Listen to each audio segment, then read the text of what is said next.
Spyra Part 2 by Angelofrombelow.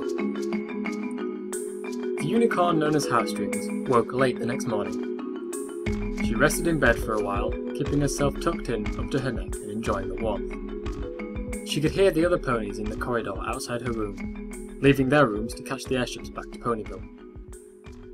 As she had already said all her goodbyes, she didn't much feel like going out there to go through them all again. The first time had been difficult enough. Today was the first day of the rest of her life. She had lived in Ponyville for the past year on a surveillance mission, directly under the orders of Princess Celestia, and with the defeat of Discord, her mission was over, and she could finally resume her original identity. She had been born in the city of Canterlot, which was separate to the castle itself, to overly pushy parents. They had always driven her to be the best she could be, and took pride in her achievements. But she had always had the feeling that she was battling for their approval and never fully gaining it. That all changed when she hit her late teens and discovered her talent for observation surpassed her ability in music. It had been a chance occurrence. She had simply been in the right place at the right time. Some pony had stolen the priceless piece of jewellery from one of the upper-class citizens of Canterlot. The guard's investigation had proved fruitless, but she had a hobby of pony watching. She noticed some pony acting unusually, not following their normal routine, and her evidence had led to the culprit being uncovered. From there, things had escalated quickly. Princess Celestia employed a number of spies who were hoof-picked to keep an eye on matters that could turn problematic or pose a risk to the harmony of Equestria. Matters that required a subtle touch, or that could not be handled by the Royal Guard. After training with the Royal Guard and proving her ability, she was chosen to become one of Celestia's spies, and took on a new identity. Some of her missions were going to be dangerous, and she was likely to make enemies. She didn't want to put her parents at risk by association, so she abandoned the name she had been given at birth. The unicorn known as Lyra was rechristened Heartstrings, and so she had stayed for several years. Her last mission was now complete, and any danger had passed. Lyra was free to resume her past life once more. This mission was one she had followed for her entire time under Celestia's employment. There had been other quests that she had to complete, taking down treacherous ponies and making excursions to the Everfree Forest, but this had always been her main task. Lyra had been ordered to keep tabs on the princess's protégé, Twilight Sparkle. The guest quarters were quiet now. It appeared that every pony had left to head home for Ponyville. Time to get up. Lyra reluctantly left the warmth of her sheets, then used her magic to make the bed. After freshening up in the ensuite, she left her room, trotted down the stairs, and went outside. The sun shone brightly in the cloudless sky, warming everything its rays touched. Lyra smiled, then went for a stroll in the castle grounds. Her appointment with Celestia was not due for a couple more hours. The princess had grave concerns about the young Twilight when she first discovered her. The filly had been taking an entrance exam for the princess's school for gifted unicorns, when the extent of her power had exhibited itself. After being startled by a wayward sonic rainboom, Twilight had completely lost control of her magic. A newborn baby dragon was turned into a fully grown adult in seconds, ponies were transformed into plant life, and Twilight herself had almost been consumed by her own magical energy. If the princess had not intervened so quickly, there was no telling what could have happened. Celestia had chosen to take the young unicorn under her wing, keeping her close to make sure such a situation would never happen again. The newborn dragon that Twilight had hatched became her close companion, and, later, Celestia's best way of staying in contact with her. The princess could not keep an eye on her all the time, as she had royal duties to attend to, and Twilight had a life of her own. As backup, Lyra had been assigned to watch over the powerful unicorn from a distance. She had been a background presence during the final few years of Twilight's life in Canterlot, and had followed her after she relocated to Ponyville. Twilight had proved herself to be a perfectly capable leader of the elements of harmony. Any fears there had been about her previous asocial nature and potential instability had been washed away.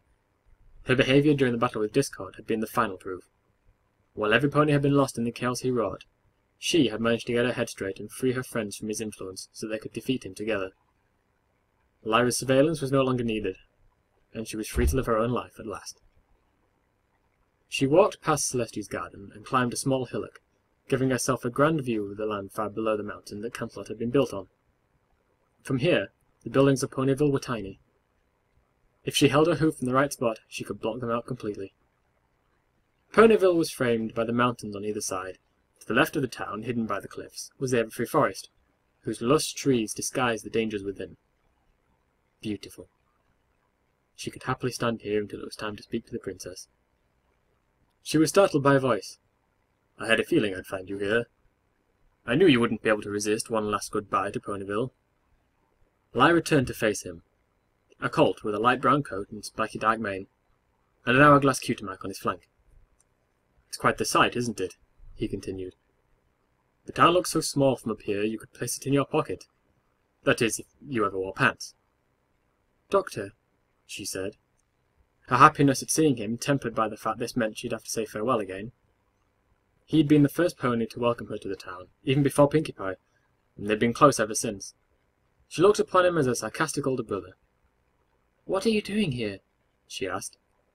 "You'll have missed the last airship back home." "Oh, there are other ways to fly," he said. "Besides, I couldn't leave my favourite unicorn all in her lonesome, now could I, dear heartstrings?" Lyra smiled sweetly and sat down on the grass, resting her legs. Dr. Hooves took a spot beside her. She giggled. "It was quite the party last night, wasn't it? I bet the ponies of Canterlot are glad to see the back of us." "There's no party like a Ponyville party," agreed Hooves. "Sometimes I think the only reason Celestia invites Twilight and her friends here is because she enjoys the chaos they cause." "It certainly gives the upper classes something to talk about. Did you see what Pinkie Pie did with the chocolate fountain?" "A perfect recipe for disaster. I don't know how she engineered it to fire all over the ceiling. That's a good 20 feet high," he said. Lyra chuckled. "My life's going to be a lot quieter from now on." The pair chatted a while longer, regaling each other with tales from last night's party. Eventually their chatter died down, and they just sat still, looking at the town that she no longer called home. Her appointment with Celestia was drawing near. "I'm going to miss all this, you know," she said. "Then you should stay," said Hooves, looking her in the eyes. "Take it from some pony who's moved around a lot. It's difficult having to always start again. You should keep your friends close, because who knows what the future holds." Lyra hesitated. Hooves wasn't keen on speaking about his past, but she knew he'd been around. He had much more life experience than her. But this was her life, and it was her decision to start again. Hooves sighed, realizing he wouldn't be able to sway her. "What are you going to do?" "Travel. I have a few friends dotted around Equestria that I haven't seen in a while," she said. Former friends for whom she'd worked with before, but now had left to live their own lives. "Well, I hope to see you in Ponyville again in the future. Sooner rather than later," he grinned. She smiled back, but felt a pang of sadness inside. In her heart, she didn't think she'd ever return. Her time working for Celestia had provided a lot of memories, many of them happy, but some she'd rather forget. She wanted to make a clean break. Ponyville would always be special to her, but after today she probably would never see it again. "You're sending me back!" she cried. Her voice echoed through the royal chamber of Canterlot Castle, drawing glances from the guards. Celestia looked down from her on the throne, regarding her subject with compassion. The princess had ruled Equestria for hundreds of years with firm but fair hoof. The life-giving powers of the sun were hers to command, and her subjects had lived in peace for almost the entirety of her reign. If she gave an order, it was followed without question. Every pony trusted her wisdom. "Needs must, I'm afraid. I still have need of your services. You must realize that I wouldn't ask this of you if it wasn't of the utmost importance," she said gravely. Lyra tried to compose herself quickly, swallowing her emotions and blinking to stop her eyes from watering. "I am at your command," she said, bowing her head. "Thank you," Celestia said gracefully. "This is a particularly difficult matter, so I shall get straight to business. I trust you are aware of the pony called Golden Harvest." She nodded. Golden Harvest had a large allotment in Ponyville and had a profitable business growing vegetables. She was a common sight in the market square, selling her produce from a stall. She had a friendly rivalry with Applejack. If the two were selling goods at the same time, the area could get incredibly noisy as they tried to outshout each other in the battle for customers. Celestia furrowed her brow and looked Lyra dead in the eye. "She, too, is a spy. Her name is Carrot Top. I sent her to Ponyville some time ago to watch over activity in the Everfree Forest, to ensure its inhabitants did not come to threaten my subjects." Lyra gasped. Of course, she knew there were other spies in Equestria, but she never would have suspected some pony that had such a high profile in town. "Unfortunately, all my recent attempts to communicate with her have been ignored, and this has given me some cause for concern. It is my belief, Lyra," she paused for dramatic effect, "that Golden Harvest has gone rogue." "How can I help?" Lyra asked, slightly bewildered that not only was the friendly neighborhood vegetable seller a spy, but potentially a traitor as well. I need you to gather evidence. As of yet, I have no proof that she is working against me, so it is not possible to send the royal guards to make an arrest. If I were to do that, she would simply deny everything, and she may not be working alone. There are rumors that she has contacts amongst the denizens of the Everfree Forest. Lyra bowed her head. I shall return to Ponyville post-haste, Your Majesty, although I will have some questions to answer, seeing as though I spent most of last night saying goodbye to Everpony. Celestia held her hoof to her mouth, her skin creasing around the edges of her eyes. If Lyra hadn't known better, she could have sworn the princess was just stifling a giggle. I am sure they will be happy to see you again, she smiled. Now go and speak to the captain of the guard. He can give you more details on your mission, and he has arranged your flight back to Ponyville. The mint green coloured unicorn bowed again, then left the royal chambers. She returned to Ponyville later that afternoon. The town square had been less busy than normal, but she had still hurried to get to her old house, hoping to avoid any pony she knew for the time being. She looked over her humble abode as she placed her suitcase on the floor. She re-entered this place alone, using funds allotted to her from her royal accounts. By her reckoning, it was a little too big for just one pony to live in, and its furnishings were rather sparse. Right now, it felt emptier than ever. She had packed away all she needed into her case. Everything else she had given away. Luckily, she had left the furniture and other essentials, with the intention they be used by the house's next owner. Even her lyre was no longer here. She had handed it to the mail service that it could be sent on to Canterlot for her to pick up later. She had already been in discussions with Celestia about her mission coming to an end, but the defeat of Discord had brought her plans forward far quicker than she had originally intended. She wondered why she had been so ready to move on. It was a similar situation to when she left her parents' house to become a spy. She felt unable to really settle anywhere. Looking back over her life, she couldn't think of a time when she'd felt truly satisfied. This was no good. Staying in this empty house was just getting her down. She had a mission to complete, and now was the perfect time to get started. Leaving her suitcase unopened, she trotted out to the front door. She knew exactly where she was heading. There was a bench near the outskirts of town where she would often sit and watch the world go by. It was surprising about just how much you could discover about a town life by taking the time to stop and pay attention once in a while. She had learnt much about her fellow ponies' daily routines simply by carrying out surveillance in plain sight. She soon reached it and took up her usual sitting position, tucking her front hoof underneath her chest. When she had first started using this bench, she had made proper use of the backrest, using her foreleg to support herself while her hind legs swung freely over the edge. This method of sitting had attracted a lot of puzzled looks, however, and Lyra decided it was probably best not to draw attention to herself. It still confused her. Why call it a backrest if it's considered weird to rest your back against it? Her position gave her a good view of Carrot Top's home. The earth pony was still outside working, diligently tending to her crops. Lyra pondered. What did she know about her so far, aside from her profession? She lived with her younger sister, a fill-in named Noe, who had not yet earned her cutie mark yet. The family resemblance was unmistakable. Both had yellow coats and orange manes, though Carrot Top's mane was much darker. The fact that a filly was involved could make this more difficult. Perhaps she was even using Noe for cover. Carrot Top had a curly, styled mane, and she took pride in her appearance despite the physical nature of her work.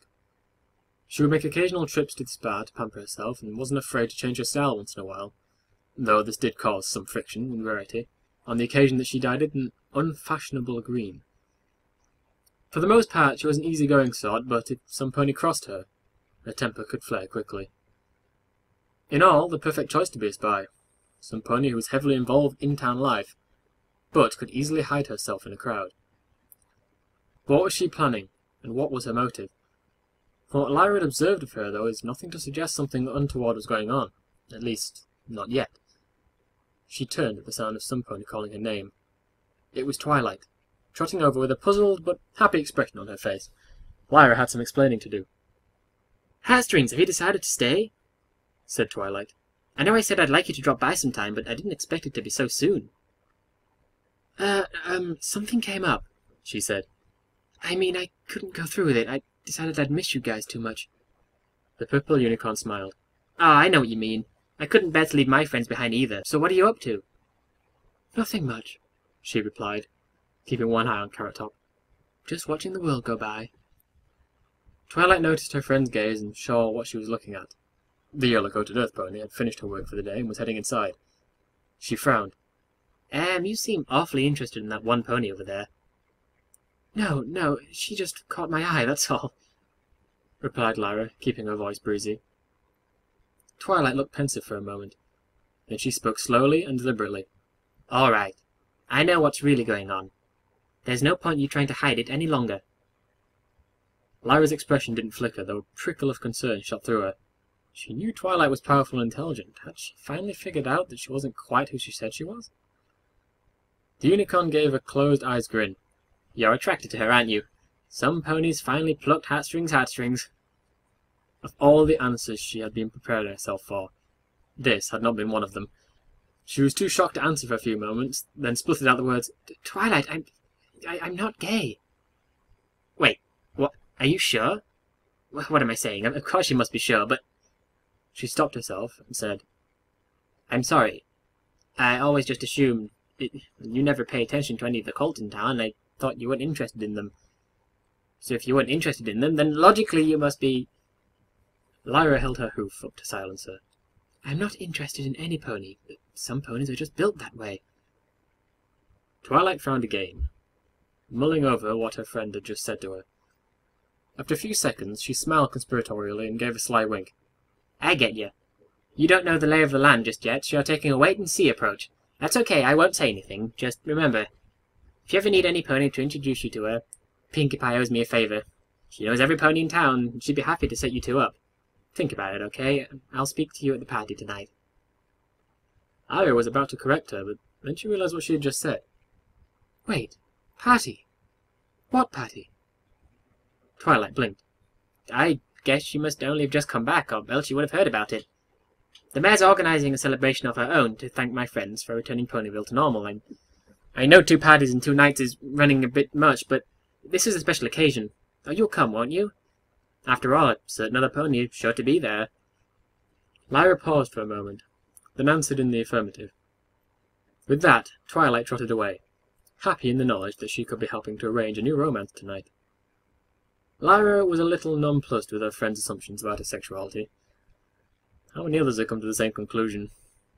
She'd always tried to keep her inner life private. Had she unintentionally made herself a target for gossip? No matter. She could easily turn this to her advantage. She needed to find out what Carrot Top was up to after all, and tonight's party could prove very useful. As she remained sitting on the bench, she was totally unaware that she was being closely watched by someone else. Someone who knew her secret identity and the mission she had been given by Princess Celestia. Someone who, in a few days' time, would want Lyra dead. Artist notes. I based Lyra and Carrot Top's personalities on the little we've seen in the cartoon itself. Lyra is being portrayed as an overly emotional pony, and Carrot Top and that one moment in Ghostbusters.